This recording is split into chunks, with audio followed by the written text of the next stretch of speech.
I don't want to give away any spoilers. The very first time we met, we had a 3-hour meeting. And by the end of that meeting, I just knew she was Lily. We had, honestly, there were many instances on set where I just let the women figure it out, and I took a step back and kind of jumped in more as an actor in those scenes than even as a director. You know, Blake choreographing and working with them and everybody. It was some of the most fulfilling moments on set, was just watching them figure this out. If y'all been thinking Judge Lewis Lyman's out here playing puppet for Blake Lively and Ryan Reynolds, baby, the last week has been rough for Miss Blake.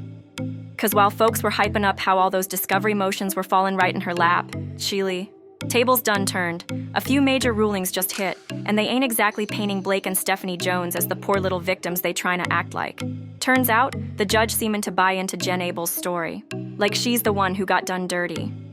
Her phone got dragged into all this mess and those weaponized messages. Whew, that's the tea that got us sitting here today. Cause Jen Abel didn't just sit quiet, Sis filed a whole third-party complaint trying to pull Stephanie Jones into the lawsuit with Blake Lively. So basically, what Jen Abel told that courtroom in her third-party complaint was, "Listen, I was just doing my job." Sis said she was working for Jones Works when all that drama Blake talking about supposedly went down, the whole smear campaign or whatever she calling it. Jen was out here doing PR the way it's meant to be done, boosting Beldoni's shine and cleaning up his messes, period. She said she was only following orders cause Jones Works was signing her checks, and now she's sitting in court cause her own boss allegedly got cozy with Blake and used her private phone data like it was free gossip on the gram. The gag is, Blake ain't even coming for Jones Works in this lawsuit, and that's exactly her point. Jen straight up said she only got dragged into this mess cause she did what her boss told her to do. No more, no less. Now let's not forget, Jen Abel didn't even have her own PR hustle back then. Sis was clocking in at Jones Works, collecting that paycheck like everybody else. Word on the street is, Jones Works didn't get named in Blake's lawsuit, cause Miss Jones and her crew allegedly teamed up with her to play dirty, digging through Abel's private messages they snatched up off her phone to mess with their ex-clients Wayfair, Heath, and Beldoni. Baby, that's messy. The judge wasn't buying none of Miss Jones's arguments, though denied them all flat out.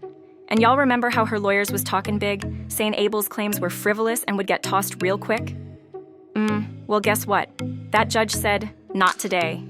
He kept 2 major claims from Abel's countersuit alive and running strong, so it's looking like this drama's far from over.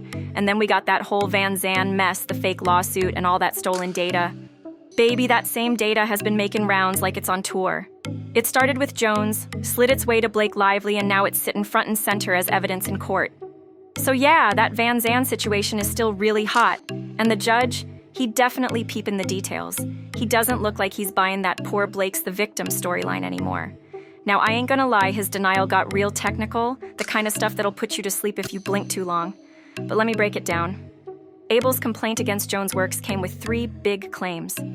First one was for statutory indemnification, basically saying under Cali law, Jones Works was supposed to cover her because she was working for them. But in Chile, the judge said, nah, not this time. And I've met a lot of people, actors who are incredibly shy, who like you think are very, big personalities. But it makes sense because when we play a character, we escape into someone else, and that's the way in which we, step outside of ourselves. So as someone who's very shy and very personal, it is strange to make a video of yourself in a bathroom. Like, it doesn't totally make sense to me.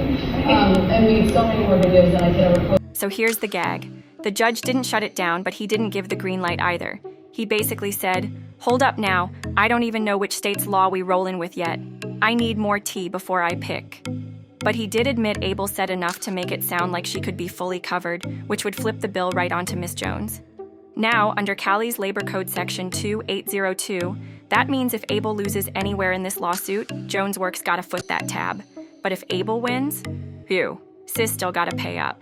And if Blake comes out on top, Jones Works gotta reimburse Abel for her losses and lawyer fees, if the judge goes with California law. But if Abel wins and the claims against her vanish, Jones Works only gotta cover her defense money. So yeah, the real reason Abel's riding for Cali law is simple. She's trying to make sure Jones Works ends up paying the check, not her. And baby, when the judge dropped his order, he made it real clear. Page 25, to be exact. He basically said, here's what Abel's saying. I only did what I did because I was working for Jones Works, clocked in and following orders. So if Blake want to sue somebody, she need to be looking at them, not me.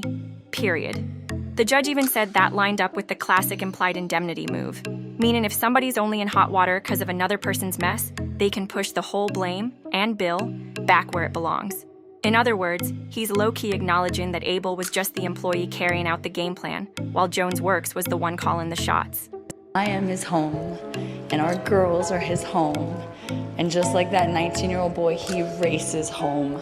Whether it's from across the globe or a meeting across the street, he is hardwired to get home. If he came home from set not in his wardrobe, we would be very concerned. Soaked in mud, fake blood, real blood, prosthetic scars, superhero suits, tap shoes, or clown makeup, Daddy always comes home. And that man races back to his real life like nothing I have ever seen. Especially not by someone who's able to be so all in his work life. He's able to somehow be everything to everyone all at once. He is the most present person you will ever meet. And yes, he creates magic in his work, but man, oh man, does he create magic in his real life. So basically, Abel's saying she was just doing what Jones Works told her to do, point blank.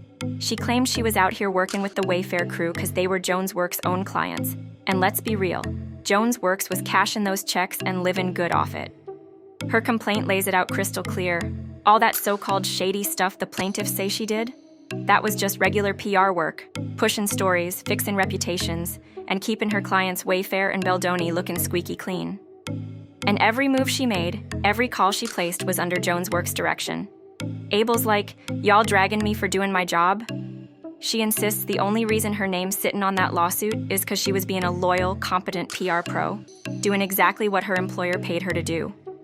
So the judge basically said Abel got enough receipts to make it look real plausible that everything she did in that lively mess was part of her job at Jones Works, not some personal vendetta. He pointed out that she wasn't moving reckless or acting on her own. She was following orders. And since Jones Works is literally in the business of public statements and PR, and Wayfair was one of their clients, that whole story checks out. So yeah, he's pretty much saying Jones Works should be the one on the hot seat. But funny enough, they're not even named. It's just Jen Abel taking all the heat while everybody else from Jones Works walking free. And here's the kicker. Stephanie really tried to argue that this whole thing couldn't even stick to Jones Works because Abel was supposedly acting in disobedience. Girl, please, that's a reach if I ever heard one. Drop your thoughts in the comments below, let's talk about it. If you're feeling the vibe, hit that like button. And if you're new to the fam, make sure you smash that subscribe button. Don't forget to hit that notification bell so you're the first to know when we drop the latest and greatest. Thanks for tuning in.